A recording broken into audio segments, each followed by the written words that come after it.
Welcome everyone! In this video, we are in the Great League, showcasing some more fun battles featuring Nidoqueen. Nidoqueen on a very classic, timeless, and always effective line known as Nidoqueen Double Dark, guys. Now this video came about today because I was going through my archives and I realized I've never featured the classic rendition of Nidoqueen Double Dark on this channel. So here we are today, guys. It's a very powerful and classic line because it's wildly effective. All the moving parts of the Nidoqueen Double Dark line complement each other beautifully, with Nidoqueen on the lead, along with good old Sableye on the safe swap. Now, the team comp has evolved over the various seasons, but classically, it features Sableye on the safe swap. And whenever I have a good reason to run my Sableye, I'm doing it, guys. I absolutely love Sableye. One of the best safe swaps in the entire Great League. Probably the best, to be honest, guys. Along with Scrafty in the back. Another one of my favorites, right up there with Sableye. Just as with Sableye, if I have a good reason to run Scrafty, I'm doing it, guys, because I absolutely love Scrafty. Scrafty's going to be in the back to sweep the end game, preferably with a shield advantage, because Scrafty with shields is next to unstoppable. But without further ado, before we hop into the featured set of the video, we're diving into some fun bonus battles. And here we go. Scrafty on the lead. Pretty positive lead for us. Of course, Scrafty can absolutely fight back with the threat of the foul play with Stab.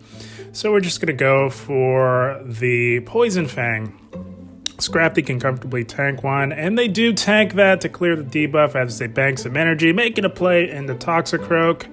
And of course, as of late, we were slow on the swap yet again, so the Toxicroak does have an energy lead, but this is okay because we are resisting this fast move pressure.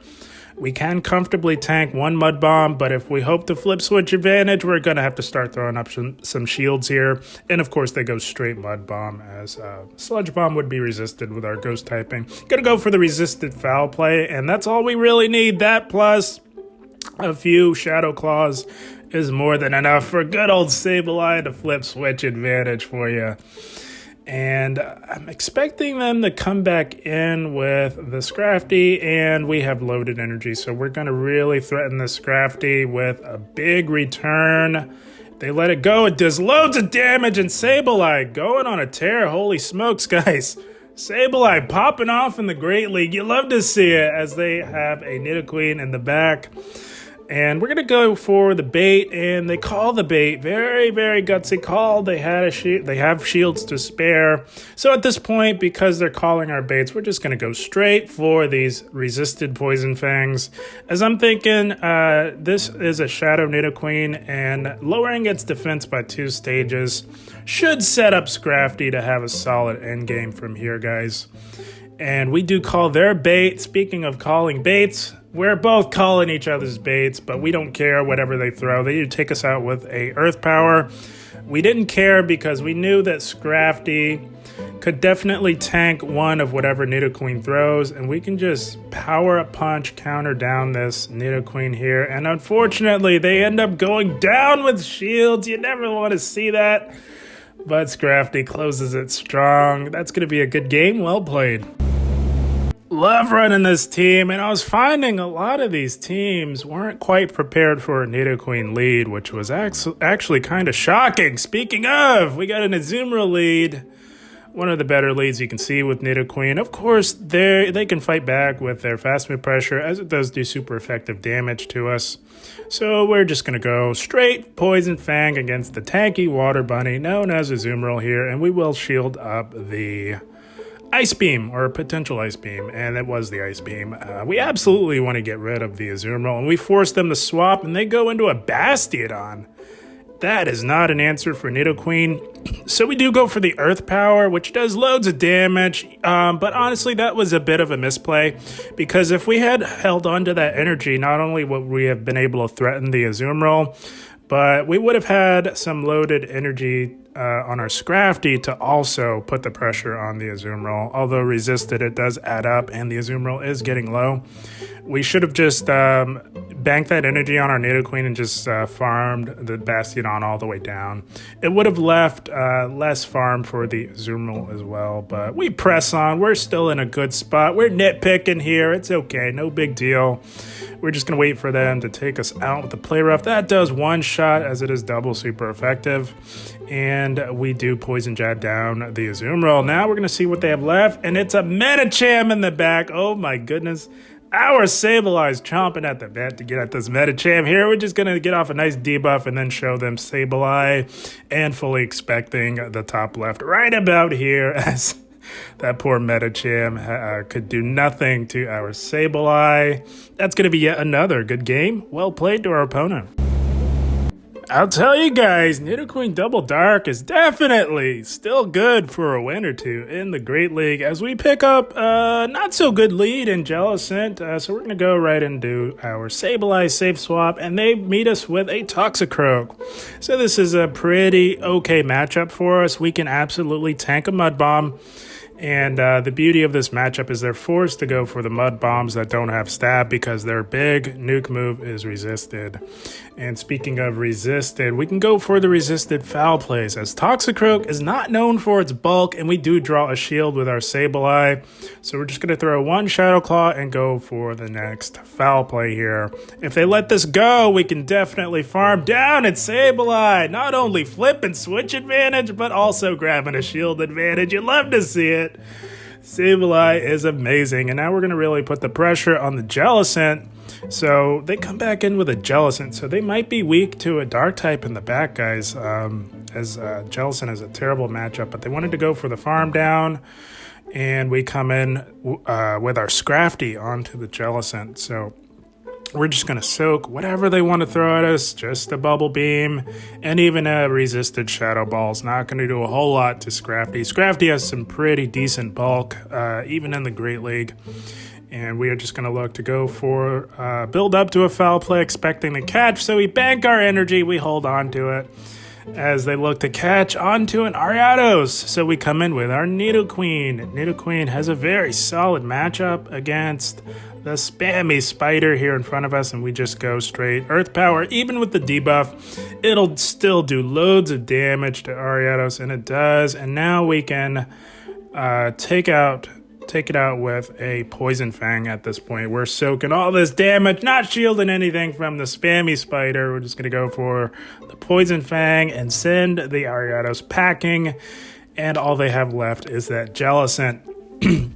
So what we now need to do is just stall, soak whatever they want to throw at us. Not a big deal. We have the move loaded on our Scrafty. It is just the Bubble Beam, but switch timer's up. So that means it's combo play time. Gonna say bye-bye to the tanky jellyfish in just a few moments here. Bye-bye, Jellicent. Scrafty closing it strong yet again with a 2-shield flex, I might add. That's gonna be a good game. Well played. Guys, we're just getting started as we move into the featured set of the video. I had a blast with Nidoqueen Double Dark in the Great League. And here we go, picking up a Nidoqueen Mirror. Not a big fan of mirror matchups. So we're going to go into our Sableye. And they're staying in a little bit, most likely to get off a debuff with a resisted Poison Fang. That is quite all right. We do have an energy lead on whatever they bring back in. And they bring in a Politoed. So if there ever was a Pokemon to want to have an energy lead on, it is Politoed for sure, as it is quite spammy, and they do tank the foul play. We will shield up their first Weather Ball and look to manage our energy accordingly. I'm thinking with proper energy management and proper timing, we can either take out this Politoed with an energy lead or grab a shield advantage. And we do start to grab shields here. Gonna tank this next one and then look to get off another foul play.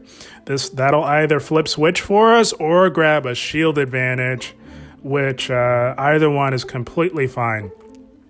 So we're going to go for this foul play here and see what they want to do. They let it go, and we flip switch with Sableye. You love to see it. That's why Sableye is about as good as it gets as a safe swap. And we are back in the mirror matchup with the opposing Nidoqueen, and we lose CMP tie. So that is unfortunate for us. We do have slightly high attack on our Nidoqueen, so this Nidoqueen must not be quite as PvP optimized, which is okay. And we aggressively go into Scrafty. So what we could have done there is look to catch, because it would have been a forced throw. Right as we get to the Earth Power, should have caught it, especially knowing that they do win CMP tie, but that's okay. They do meet us with a Superior. They do comfortably tank that foul play. A Superior is quite bulky, and what we need to do here is keep this Superior alive. So we maybe could have stopped attacking after those first two counters to give our Nidoqueen more farm here. We knew that they weren't going to quite get to a move, so we're hoping that we're ahead on energy, and we were at the same amount of energy. And we lose the CMP tie, which means that we lose this match, which is unfortunate. It always stinks when it comes down to losing CMP, but it is what it is. Good game, well played. The team was quite strong, guys. It was still racking up wins, even with the shifts in the meta over the seasons. And here we go, Talonflame lead, pretty neutral lead. Our back two Pokemon don't necessarily want to see Talonflame, so we're going to stay in here and throw with optimal timing. We throw on 7 of our Poison Fangs, which will maximize our energy as efficiently as possible. And we're going to call this, and they Brave Bird right off the bat. Holy smokes, this battler is not messing around, guys. They one-shot with a Brave Bird, my goodness. So we have to hope like heck that they don't have a Charmer, but they do meet us with a Surfetched here, which is okay. Surfetched is quite squishy, so we're going to go for the resisted foul play, and we do draw a shield there. And we will look to match shields because although Surfetched is quite squishy, it also balances that with being able to hit like an absolute truck. So we will play out the 2 shield, as we did get a nice energy lead on this Surfetched. And we bank some energy and make a play into our Scrafty here to get ahead on energy. And I'm sensing a theme with this team, and they go for the Brave Bird. That's a good shield as they make a play in the Pidgeot. So we're up against a triple Brave Bird theme team in the Great League. You love to see it. But Pidgeot down on shields doesn't do as well as you would think against a fighter like Scrafty, as we are able to fight back with foul plays and neutral power punches. And it looks like they overtap there as we make a play back into our Sableye to say bye-bye to the Pidgeot. And we look to Shadow Claw down the Surfetched in the process. Sableye coming in clutch, taking out the triple Brave Bird theme team. You love to see it. That's going to be a good game. Well played. Shouts to the triple Brave Bird theme team from our previous opponent. That was tons of fun. And here we go, picking up a Registeel lead. Nidoqueen actually has a very positive matchup against Registeel, as we do resist their charge move pressure, and we can really threaten them with the Earth Power. Both of our Pokemon in the back also have pretty decent matchups against Registeel, so we're just going to go for the Earth Power, and we do grab the shield there. Not going to shield anything from this Registeel. Everything is resisted, but what we will look to do is look to swap out to clear the debuff. We did grab a shield advantage, and Sableye does outpace Registeel, so going to just build up as much as we can and look to CMP tie them to the next Zap Cannon. And if they want to go down on shields, that's fine. But no, they do tank the foul play, and we will shield up the Zap Cannon. And they do go for the Zap Cannon there as they look to make a play into a Sableye of their own. We do have the energy lead on the Sableye, but we are debuffed. So we recognize that we will likely not flip switch here against the opposing Sableye, as we are at a health disadvantage and our attack has been dropped. So we're going to tank everything from the opposing Sableye and look to get off one more foul play to really put the pressure on this opposing Sableye. And because our attack has dropped, it's not going to do as much damage, but we do grab the last shield. So we're going to make an aggressive play back into our Nidoqueen, and we're thinking Scrafty up a shield may be able to sweep the remainder of this team, but we will have to find out. Gonna go for the resisted Poison Fang on the Sableye here. and hope like heck that we can at least farm down and load up on energy. And we do. Holy smokes, Nidoqueen OP. That's one of the reasons why I do tend to go with the non-shadow Nidoqueen. It's got a little bit more bulk. As they make a play into a Medicham, oh man, things are getting a little tricky here, guys. Holy smokes, we are up a shield. We can hit this Medicham for neutral damage with our foul play. So what I'm thinking we can do here is shield up whatever this is. They are absolutely loaded on energy. And once switch timer's up, throw in Sableye to get in a few super effective Shadow Claws, knowing that we win CMP tie and absolutely ensuring that this foul play would KO the opposing Medicham. That was what we had to do to take it out, and it is smooth sailing from here on out, guys. Scrafty is going to absolutely gobble up this Tin Can Man here in front of us as we do get off that power punch, and a boosted counter takes out the Tin Can Man, known as Registeel. You love to see it. Scrafty closing it strong yet again. That's going to be a good game. Well played to our opponent. Definitely had to get resourceful to pull out that last one, but we did it in the end, guys. And here we go, picking up an awful lead, and Shadow Walrein. This is tricky. We're going to go into Sableye knowing that we do still lose against Walrein, but at the very least, we are not taking super effective fast move pressure, and we are fine to play out the 2-shield if necessary, even still knowing that we do lose to the large, cuddly walrus here in front of us. But this is going to give us our best shot against the Walrein here, is playing out the 2-shield and doing as much damage as we can. That is all you can hope for if you're running Nidoqueen Double Dark. We do have a Scrafty in the back that can handle the Walrein, but they likely have something that can handle our Scrafty as well. So we have to play carefully, and the Walrein does dump all of its energy to take us out.